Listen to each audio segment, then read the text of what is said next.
Le Cameroun, ce pays situé en Afrique centrale, est avant tout mon pays d'origine. Et pour moi qui étudie médecine, je dois vous avouer que je rêve un jour d'y retourner pour y exercer. C'est vrai que j'ai regardé beaucoup de reportages qui mettaient en avant la difficulté d'un tel projet, les contraintes politiques et j'en passe. Mais je pense que quelque part, il y a toujours espoir. C'est pour ça que je vous partage aujourd'hui cette interview avec 2 médecins de la diaspora qui montrent que ce projet est possible. Ils vont nous parler des contraintes du terrain, des difficultés rencontrées, mais aussi de la vision sur le long terme et de l'objectif derrière, qui est avant tout de préparer un retour convenable chez nous, afin de faire profiter nos populations de nos connaissances et ainsi construire notre pays. Oui, aujourd'hui on va parler de Better Health, pour une meilleure vie et pour, je l'espère, un véritable espoir.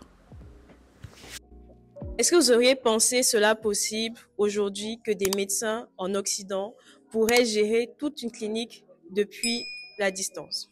Bonjour à tous et bienvenue sur ma chaîne. Comme vous avez pu le voir sur le titre de cette vidéo, nous allons parler de médecins au service de la diaspora. J'ai l'honneur d'avoir avec moi le docteur Ivo Azé à ma droite et le docteur Fomuki à ma gauche, qui vont donc parler de leur clinique au Cameroun qui n'est rien d'autre que Better Health. Ensemble, dans cette vidéo, nous allons voir non seulement les défis sur le terrain, mais aussi la passion et l'envie véritable d'aider nos populations restées au pays. J'espère que cette vidéo va te plaire. N'hésite pas à liker, partager, à te mettre le plus de contenu du genre. Et on y va. We've been blessed from above.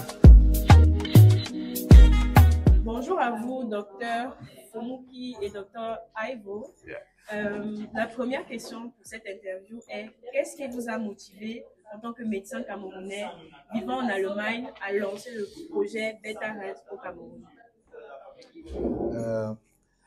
L'idée de Better Health, c'était Dr Ivo qui est venu avec ça, mais pour moi et pour mes collègues, c'était quelque chose qui était très simple. Premièrement, pourquoi on a fait ça?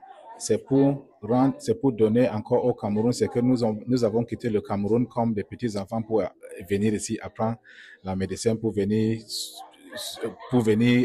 soigner toutes les personnes qu'on connaît au Cameroun. Deuxièmement, pour donner les Camerounais qui sont au Camerounais un peu d'emploi.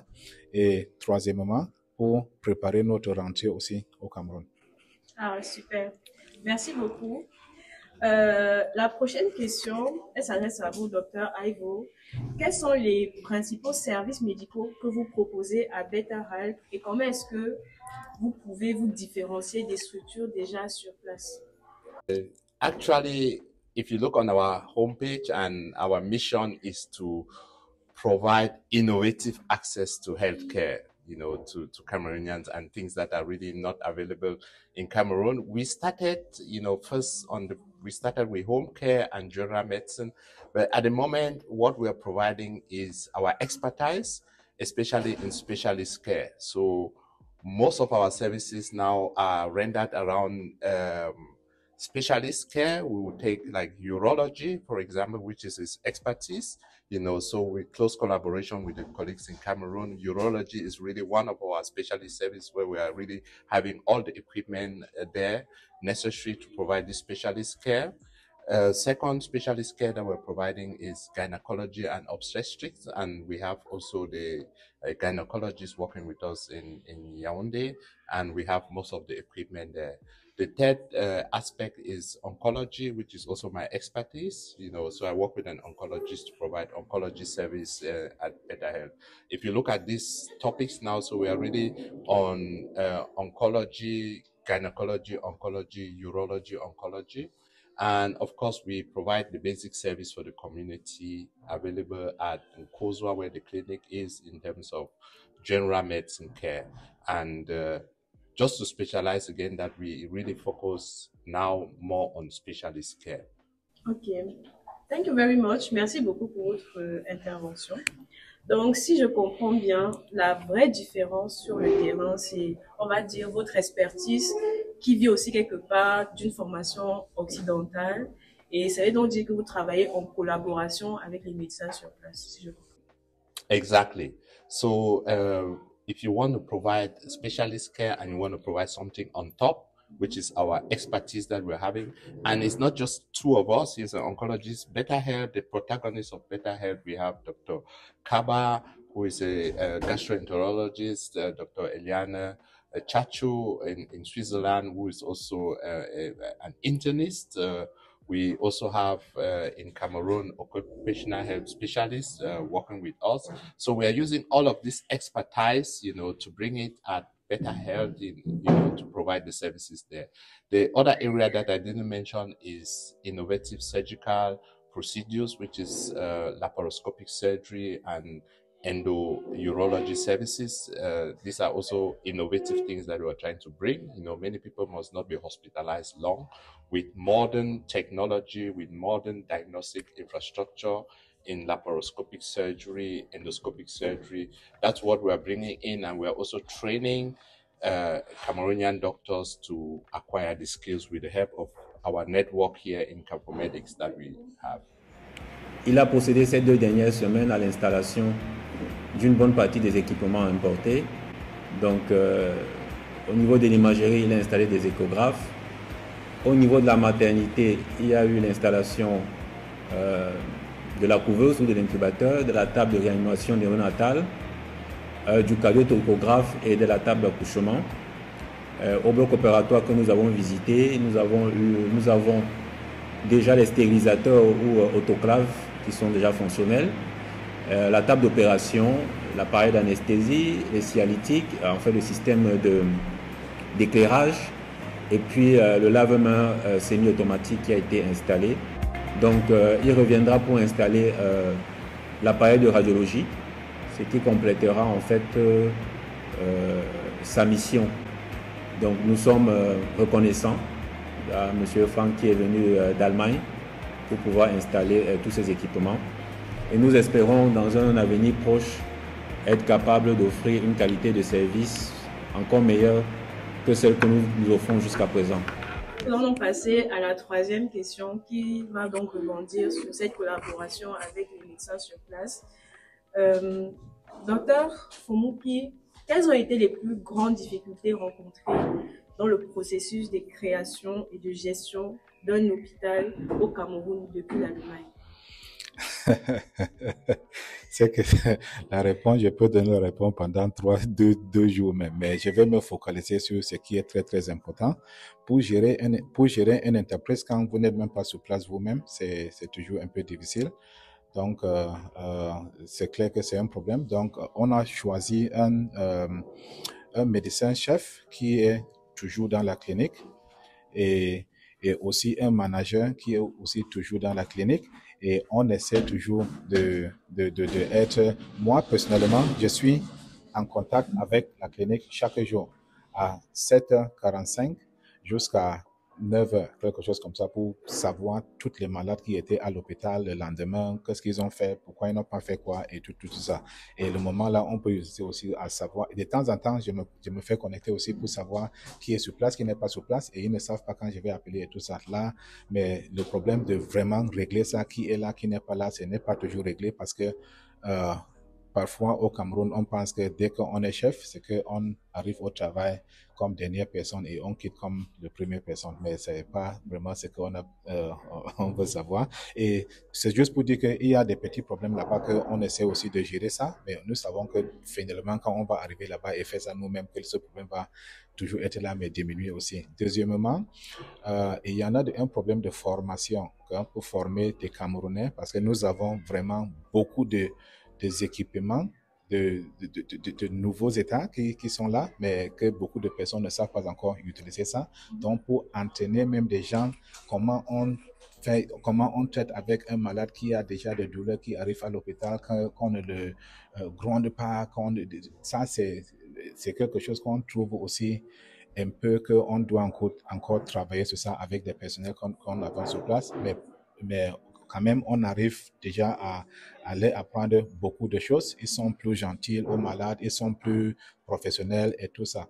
Et troisièmement, pour gérer les finances de l'hôpital, comment ça se passe et tout ça, qui prend l'argent, qui ne touche pas de l'argent, on fait quoi, ça, il y a des petites difficultés qui sont là, mais on a réussi maintenant depuis 3 semaines de digitaliser tout ce qu'on a pour essayer de diminuer tous ces problèmes-là.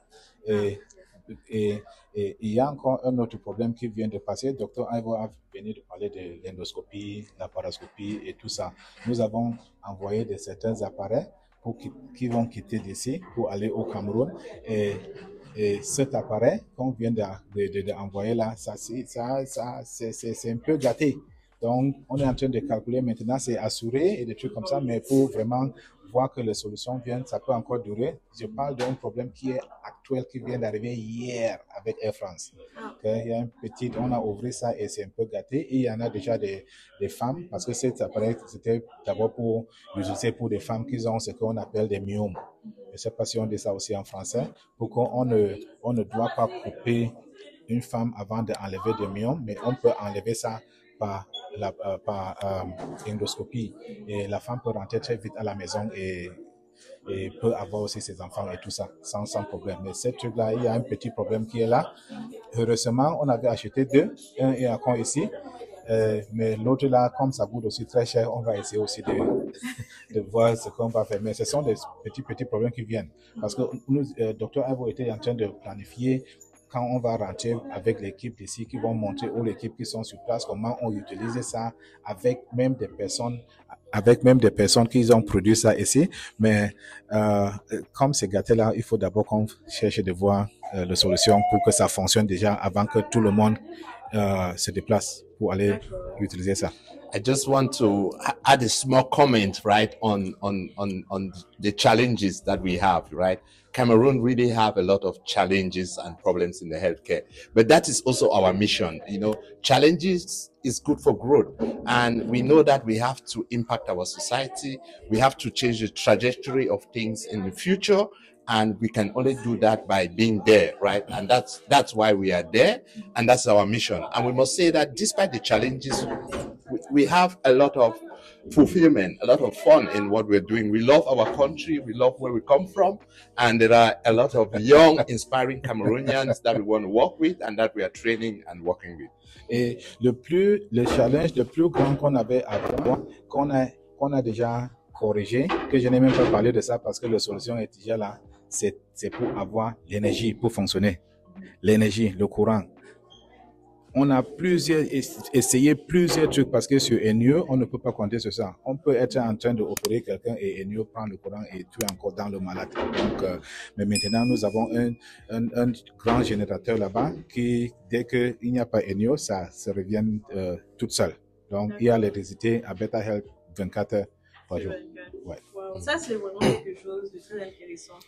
Déjà, nous avons partagé les réalités du terrain parce que souvent, on pense que c'est très facile de rentrer au pays. On ne sait pas vraiment à quoi on va se confronter. Je voudrais vraiment énumérer des points importants comme justement la communication, la formation et justement ce problème d'énergie-là. Maintenant, vous qui êtes, on va dire, essentiellement ici, là, c'est vrai que vous restez en contact avec la clinique 24 heures sur 24. Selon vous, Dr Ivo, quel rôle peut jouer la technologie ou peut-être même la télémédecine pour peut-être faciliter la collaboration entre vous et vos médecins laissés sur place à la clinique? Thank you for this interesting question. When we look at health today, we hear everywhere, innovation, digitalization, technology, high tech and high sense. And those are things that will play a role in future. And if we look at our society where we don't have specialists, so we have huge geographical boundaries where we don't have distances, where we don't have specialists. That is really where technology comes in bridging the gap, in bridging geographical differences. So the first important thing that we started right from the beginning, although we have a lot of challenges in working it, is the digitalization of the clinic. We are using a digital platform. At least we are proud to say that we are investing in having an electronic medical platform, which most of the time does not function because of power and internet problems. But we are still working on that and we are still investing on that.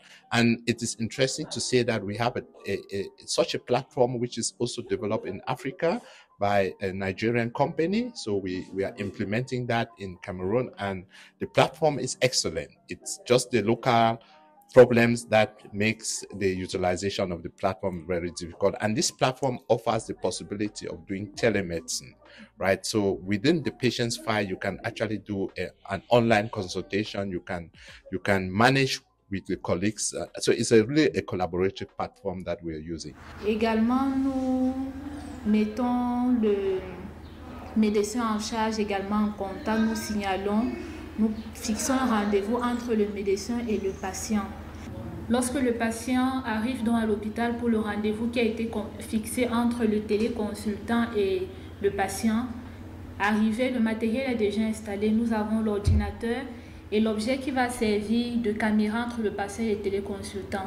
Donc lorsqu'il vient, nous allons directement, le matériel a déjà été installé et nous allons passer à la téléconsultation. Sur l'écran, nous pouvons voir le téléconsultant d'une part et le patient là. Donc lorsque le téléconsultant pourra parler, le patient pourra écouter, ils pourront dialoguer facilement.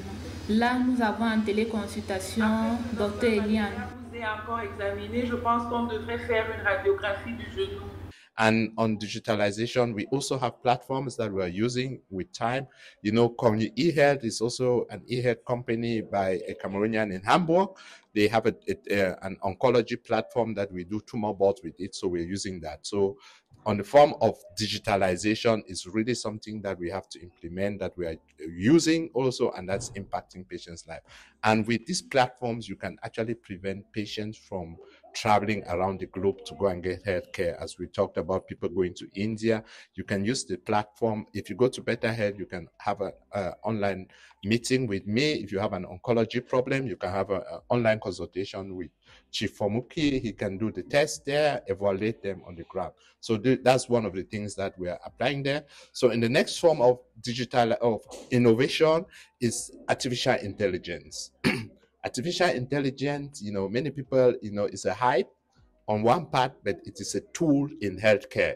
We have to leverage on artificial intelligence, right? For doctors, me as an oncologist working here, having so many resources, I still go back and use artificial intelligence as a tool in oncology. And I'm saying this because we have to implement this. We have to force our government even to implement things that have been validated. Right now, at least we're also proud to say one of our doctors who is working at Better Health is using one of our artificial intelligence licenses that we acquire here for research and for clinical case management. And on high tech, as Chief already said, also endoscopy and laparoscopic diagnostics are being there. So we have the whole panel, digital health, artificial intelligence, minimal invasive surgery. So Merci beaucoup. C'est vraiment intéressant et ça montre donc d'autres perspectives d'avenir qui, je l'espère, pourront inspirer plein d'autres. Maintenant, une autre question que j'ai à vous poser, c'est justement, vous avez soulevé un problème très important au Cameroun, c'est l'accès aux soins. Et selon vous, vous qui êtes médecin, que pouvez-vous conseiller à des patients qui vous écoutent aujourd'hui, ne serait-ce que pour avoir une meilleure relation avec le médecin? Nous savons qu'au pays, il y a souvent les pensées, on va dire, générales. Les gens négligent souvent les mots, ils ne font pas forcément confiance aux médecins. Selon vous, vous qui êtes ici, qui connaissez donc les réalités du pays, comment pouvez-vous vraiment encourager les patients à être plus conscients et ne pas venir à l'hôpital quand il est déjà trop tard? Ce problème est très, très particulier, surtout au Cameroun, parce que la plupart de malades camerounais que je vois avec le cancer de prostate, ce sont des personnes qui viennent avec un cancer de prostate qui est déjà très avancé. Parce que les gens pensent qu'ils peuvent déjà peut-être d'abord voir les malabous ou bien prier, surtout prier pour que cette maladie-là, que ça part. Donc, c'est un problème général, pas seulement aux côtés de médecine, mais dans plusieurs côtés aussi.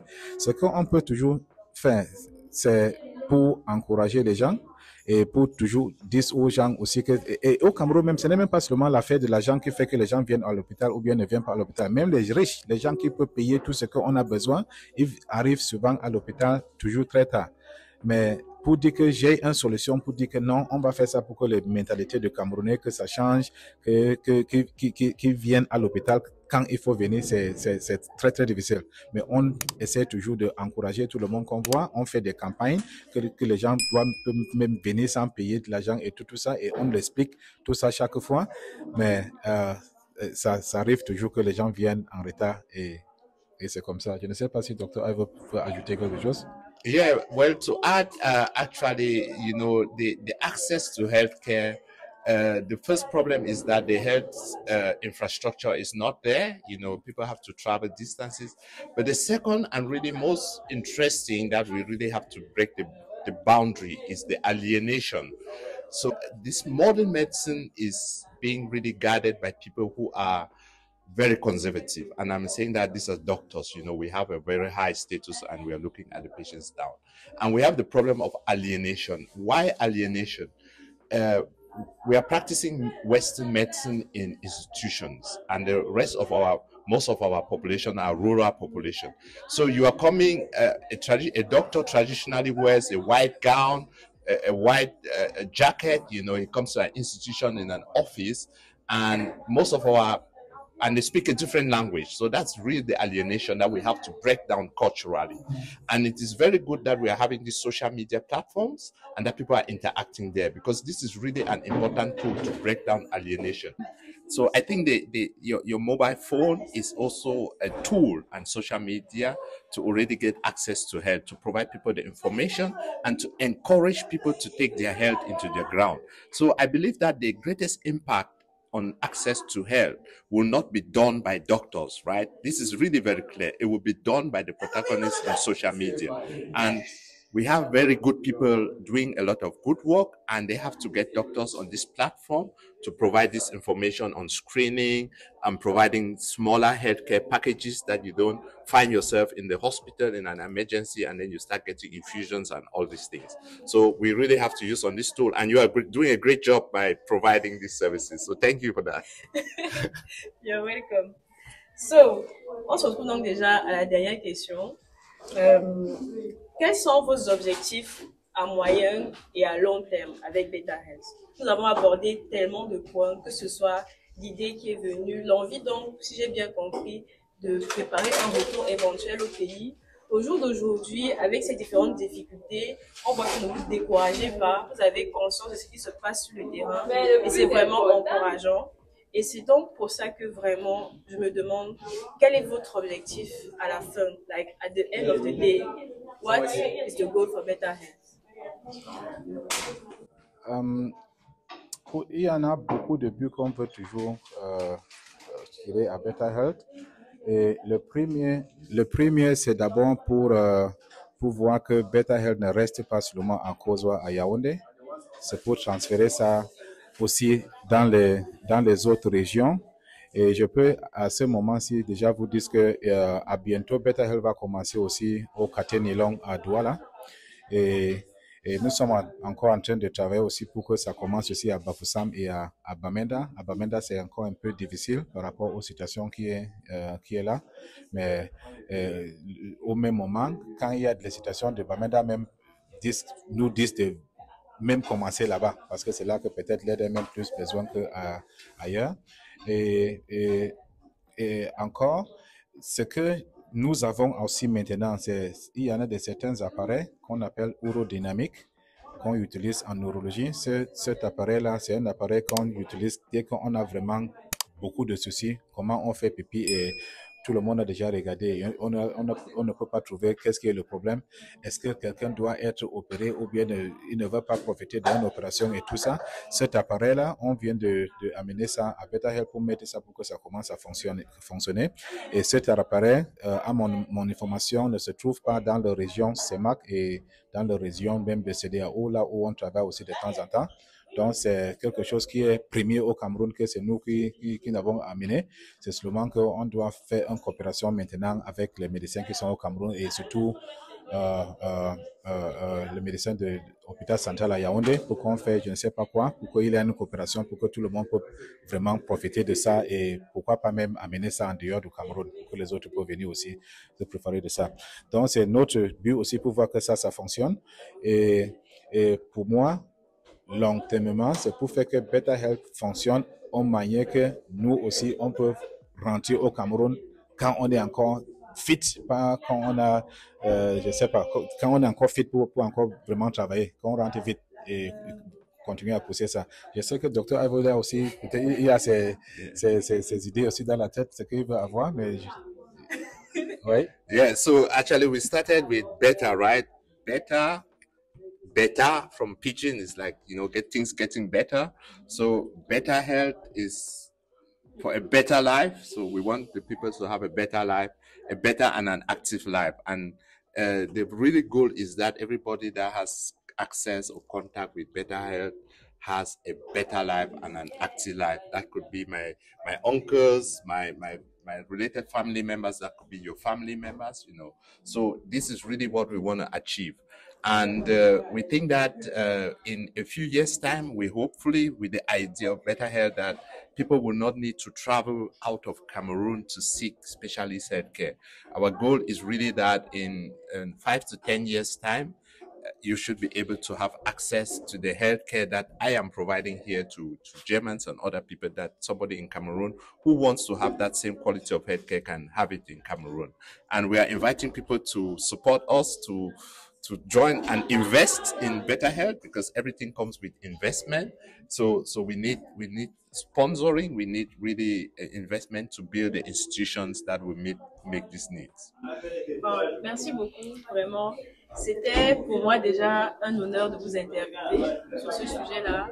Et c'est d'abord d'autant plus encourageant parce que ça montre que c'est possible. C'est possible de faire des projets au Cameroun, de rentrer au Cameroun, de construire le Cameroun. Et je vous remercie infiniment pour votre temps. Thank you very much. Thank you very much. Alors, nous nous retrouvons donc déjà à la fin de cette vidéo. J'espère qu'elle t'a plu. Ensemble, nous avons donc vu ce que Better Health fait aujourd'hui au Cameroun et quels sont ses projets pour l'avenir. Comme vous avez pu l'entendre dans cette vidéo, vous allez avoir les liens en barre d'infos pour les soutenir et pourquoi pas mettre en commentaire des idées ou même des remarques que vous avez à faire par rapport à leur projet. Avant donc de conclure cette vidéo, j'aimerais demander aux médecins derrière moi s'ils ont un dernier mot. Docteur Fomuki, vous pouvez commencer. Merci encore. Cette dernière méchance est pour le diaspora. Premièrement, le diaspora médecin qui savent que nous sommes en train de mettre une plateforme sur place avec des équipements qu'ils connaissent ici en Europe et à Occidentaux pour que dès qu'il arrive au Cameroun et il veut faire n'importe quoi et à l'hôpital, il peut toujours nous contacter et on peut le mettre sur cette plateforme-là et utiliser ça. Et deuxièmement, pour le diaspora qui ne sont pas des médecins, il y a l'occasion que dès que vos parents sont en train de visiter ici en Allemagne ou bien n'importe où, nous avons des cliniques ici qu'on peut commencer à voir d'abord vos parents faire le check-up et s'il y en a des problèmes, on peut même commencer déjà ici de corriger tous ces problèmes-là et on va aussi la suivre au Cameroun pour continuer à Better Health le traitement de tous ces malades. D'accord, merci beaucoup, c'est vraiment très édifiant. Donc, les liens seront bien sûr en barre d'infos, les liens des cliniques, les liens de Better Health. Et du coup, maintenant, Dr. Ivo, vous pouvez conclure. Yeah, I just want to add and say that we are really at the service of the population, of the community we want to impact. And for our expertise, for example, in oncology and using the social media platform, if anybody has a question, just simple questions on healthcare issues or on oncology or need just a second opinion, do not hesitate to contact us through the clinic and you get a small advice free of charge. I think that's what we are indebted to our population and that we want to offer. D'accord, merci encore infiniment et on se retrouve prochainement pour une autre vidéo. N'hésitez pas à liker, partager, à vous abonner sur le plus de contenu du genre et à la prochaine. Bisous. Bye bye. Thank you very much. Yeah, you're welcome.